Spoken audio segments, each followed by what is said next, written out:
जय श्री हरि। प्यारे भक्तों, एक बार फिर से अभिनंदन है आप सभी का आपके अपने चैनल कहानी सुनो में।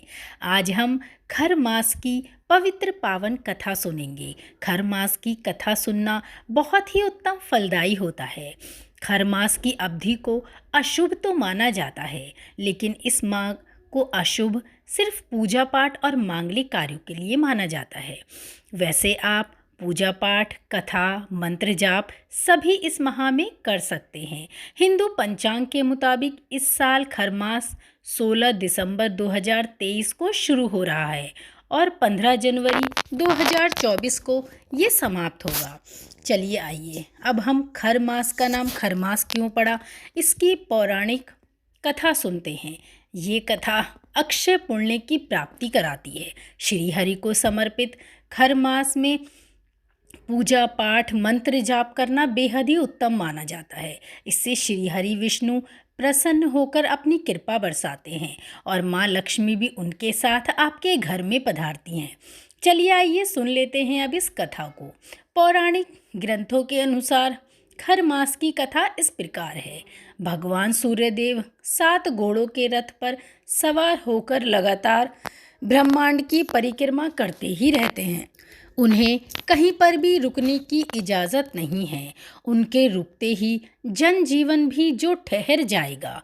लेकिन जो घोड़े उनके रथ में जुते होते हैं, वे लगातार चलने व विश्राम न मिलने के कारण भूख प्यास से बहुत ही थक जाते हैं। उनकी इस दयनीय दशा को देखकर सूर्यदेव का मन भी द्रवित हो गया। भगवान सूर्यदेव उन्हें एक तालाब किनारे ले गए, लेकिन उन्हें तभी यह भी आभास हुआ कि अगर रथ रुका तो अनर्थ हो जाएगा।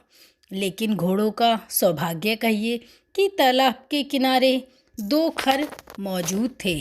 अब वहाँ भगवान सूर्यदेव घोड़ों को पानी पीने और विश्राम करने के लिए छोड़ देते हैं और खर यानी गधों को अपने रथ में जोड़ लेते हैं।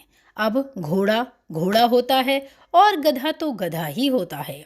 रथ की गति धीमी हो जाती है, फिर भी जैसे तैसे 1 मास का चक्र पूरा होता है और तब तक घोड़ों को भी विश्राम मिल चुका होता है। इस तरह यह क्रम चलता रहता है और हर सौर वर्ष में एक सौर मास खर मास कहलाता है। खर मास अंग्रेजी कैलेंडर के अनुसार 16 दिसंबर के आसपास सूर्य देव के धनु राशि में संक्रमण से शुरू होता है और 14 जनवरी को मकर राशि में संक्रमण न होने तक रहता है। इसी तरह 14 मार्च के आसपास सूर्य मीन राशि में संक्रमित होते हैं। इस दौरान भी लगभग सभी मांगलिक कार्य वर्जित ही माने जाते हैं। तो दोस्तों, ये हमने सुनी खर मास की कथा। आखिर खर मास क्या होता है और इसमें मांगलिक कार्य क्यों वर्जित होते हैं। तो खर मास की ये कथा अच्छी लगी हो तो इसे शेयर ज़रूर करिए, ताकि आपके मित्रगण भाई बंधु भी इस कथा को सुनकर सूर्यदेव और श्री हरि विष्णु की कृपा प्राप्त कर सके। धन्यवाद मित्रों।